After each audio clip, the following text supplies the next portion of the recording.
8. marec za mene vedno pomeni praznik in to ni samo praznik žensk, kot se imenuje, ampak praznik bistvenega priznanja enakopravnosti obeh spolov. Borbe za to priznanje in v bistvu za en položaj žensk v družbi so stare že več kot 160 let.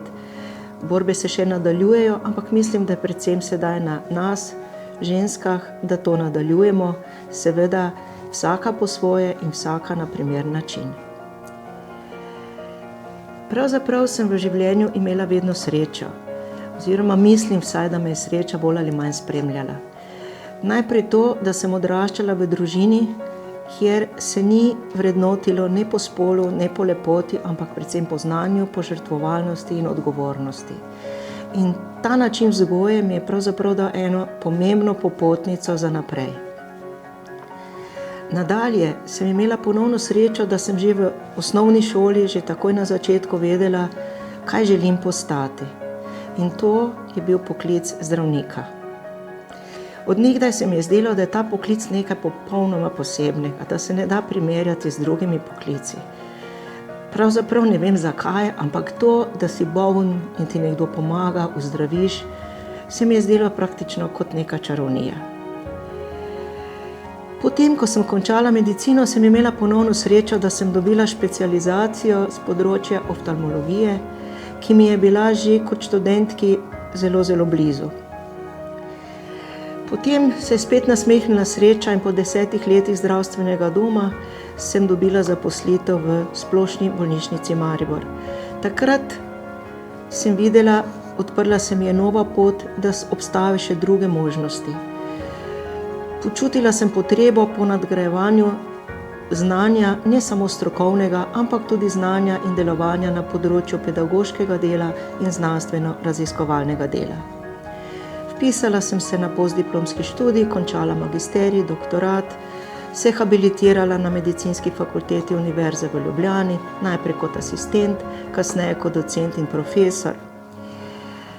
Ponovno se je nasmehnila sreča, Splošna bolnišnica Maribor se je preimenovala v Univerzitetni klinični center Maribor. To je pomenilo za vse zaposlene en velik premik na različnih področjih, predvsem pa na znanstveno-raziskovalnem področju. A to ni bilo še dovolj, ponovno se je nasmehnila sreča in sicer ustanovila se Medicinska fakulteta Univerze v Mariboru.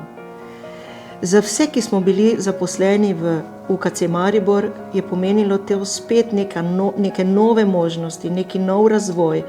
In mislim, da je ta združitev ene in druge dejavnosti, se pravi tako kliničnega centra kot medicinske fakultete, izjemen doprinos, ne samo za nas, zaposlene, ampak tudi za univerzo in pa tudi za celotni Maribor.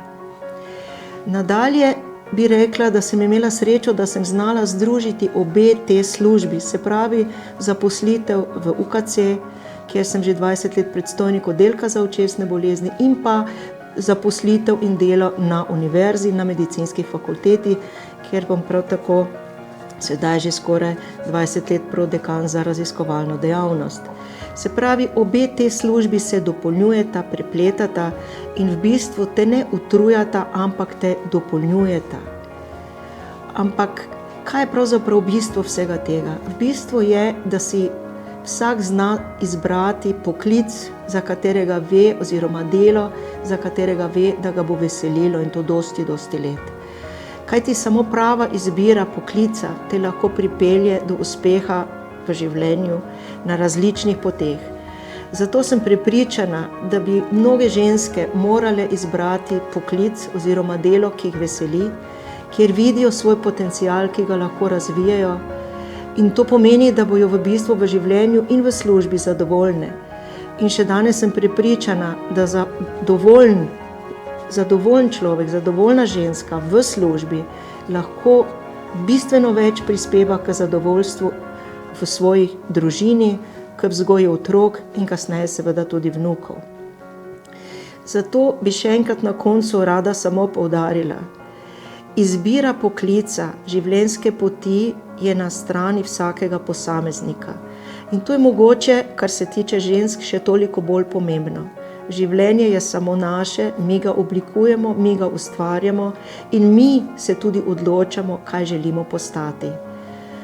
Včasih skušamo ugoditi drugim željam, ampak mislim, da to ne bi bilo dobro.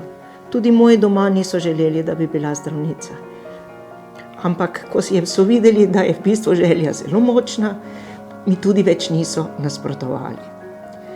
Zato vsak oblikuje svoje življenje, ni delitve po spolih, vsak si svojo pot oblikuje, tlakuje sam. Koliko vložiš, toliko dobiš. Ampak kot rečeno na koncu še enkrat, izbira tvoje poti, tvoje dejavnosti mora biti prava.